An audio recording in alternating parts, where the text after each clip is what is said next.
Well, good evening. Ira Epstein, and here we are with your metal market wrap-up. And this wrap-up is for the evening of Monday, and we're at the 5th of February, 2024, 6:10 p.m. Central Time, and it's the day after. Now, what do I mean by the day after? And please understand this. The market got shook to its core on Friday when it saw numbers that I can imagine people's eyes were bulging out of their head. We got how many new jobs in January? How many new jobs did we get in December? Whoa. Yes, the revisionments came in. The market's stronger than you thought. Is it bearish for the stock market or the economy? Well, it might be bearish for the stock market in the sense that the market's gone straight up since basically October. But if you're going to say, is this weak for the economy? It is not. More people are employed. More people have money. And the way Americans are, they have money, they spend money. In the metal markets, it was weakness. Why not? It has to be. Because now it means the Fed's going to keep restrictive interest rates up where they're at, higher for longer. That means a stronger dollar. It means this market comes under that pressure. All things will abate. Are you reading every day the U.S. corporations, how many people are being let go? Now, somewhere they obviously are getting jobs, and it's probably in small and mid-tier companies. Could be private that don't have stock listings. You don't hear about them. But they're the ones that are buying people.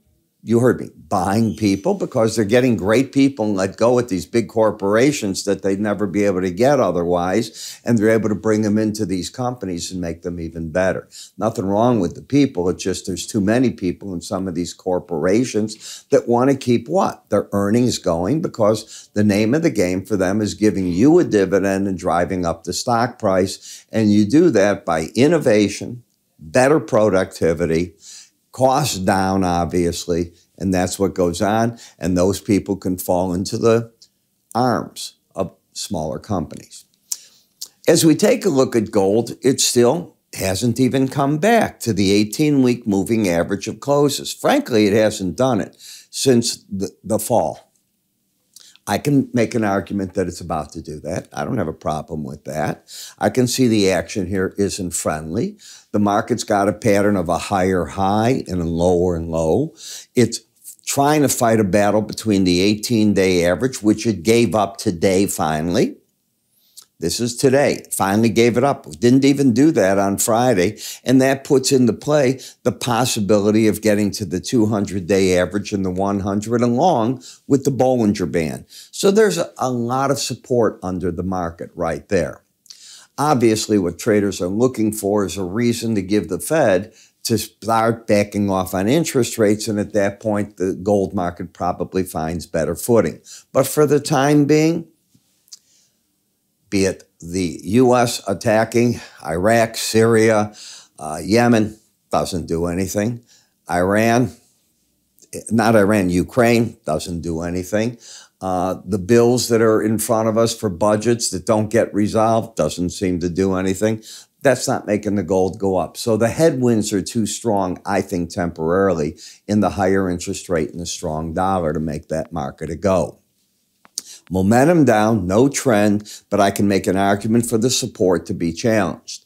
When you come to the gold-silver ratio, gold's winning again. It's starting to move out to the upside. You see that on the chart. And in the silver market, the silver's back to support at the lower Bollinger Band. So that beautiful time it had gaining on the gold market as it thought. Listen to what I'm saying. As it thought that we were finally at the point where the dollar's going to come down, interest rates are going to get cut, the economy's still in pretty good shape, good demand for the metals. That got stymied back because of the high interest rates and the high dollar. You see that in the copper market too. So you're back to the 100-day average and right through here. Could you sink all the way back to the 369.5 level? You could. A lot of this copper is based on China, what they're doing, and nobody in China believes them. Now, remember what I told you about if you're crazy to invest in China, that's up to you. Today, again, the Chinese authorities said, okay, we got to limit short selling. We're going to limit what you're doing in Hong Kong on what we call a channel, where you're selling there and it's covering you in the Chinese stock market on the mainland. We're stopping that again. I know you don't believe me. I'm telling you the things that are going on. And the reason is they want to shore up their stock market. And is there a better way to do it than you can buy, but you can't sell? Oh, and by the way, if you're a large brokerage firm on the mainland, no. We don't want to find that you are taking profits in any of the companies that you own right here. Let's not do that right now. And you think that's a real economy. I love it, but it's not a real economy in terms of a free stock market. It is an economy, but not in terms of a free market, all right? And if you think that's a free market, okay. Platinum, same thing. So all the metals are still in trouble, and they're in trouble here because the dollar took off. And you know why the dollar took off. This didn't just catch us, it caught us. I don't know of one analyst, not one, that predicted 350,000 plus jobs December and January for all purposes. Come on, even a November revision up. So let it sink in for a few days. It'll go away. You'll keep hearing now, we are hearing that the corporations are letting go and things are going to weaken, the dollar's too strong, blah, blah, blah. You'll hear all that. Play it out. Remember this too, by the way. Tomorrow, you've got Red Book Group. They're going to come out with their numbers. You also have the API, energy. But here's what I want you to keep in the back of your mind. You got 4 Fed members going to talk to us. What do they have to say about this? I saw Goolsbee already talking out of both sides of his mouth. Oh, well, did the Fed talk about this at the meeting? You know, we don't talk about any of that at all. Did you guys see these numbers? We don't talk about it. I wonder if the others are going to do that, or if they're going to do what they should say. Listen, this market's still stronger. It's taken a lot longer with these high interest rates to slow things down. We believe it will. We thought we had the telltale signs of it. That's what I think they should say. And apparently the jobs are still stronger than we thought. And until they weaken, where you're going with an economy? Because in the reality, people have jobs. What do? They buy things. And I want you to consider that. Join me in the morning as I do my morning futures video. I give you specific buy here, sell there, do this. I am going to be wrong. I am going to be right. I'm going to show you money management that at least I believe in, tools I think, and try to avoid some of these pitfalls of going through these major reports that can blow your socks out, okay? And they do.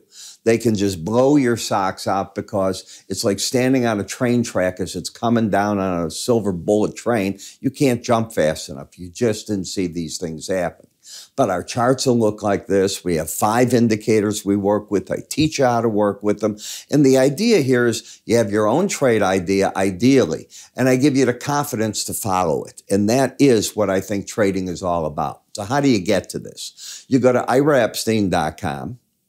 And when you're at iraepstein.com, go to research or click up here. It's that simple. I'm Ira. I'll see you tomorrow. Keep your eye on the news I was just talking about. Talk to you then.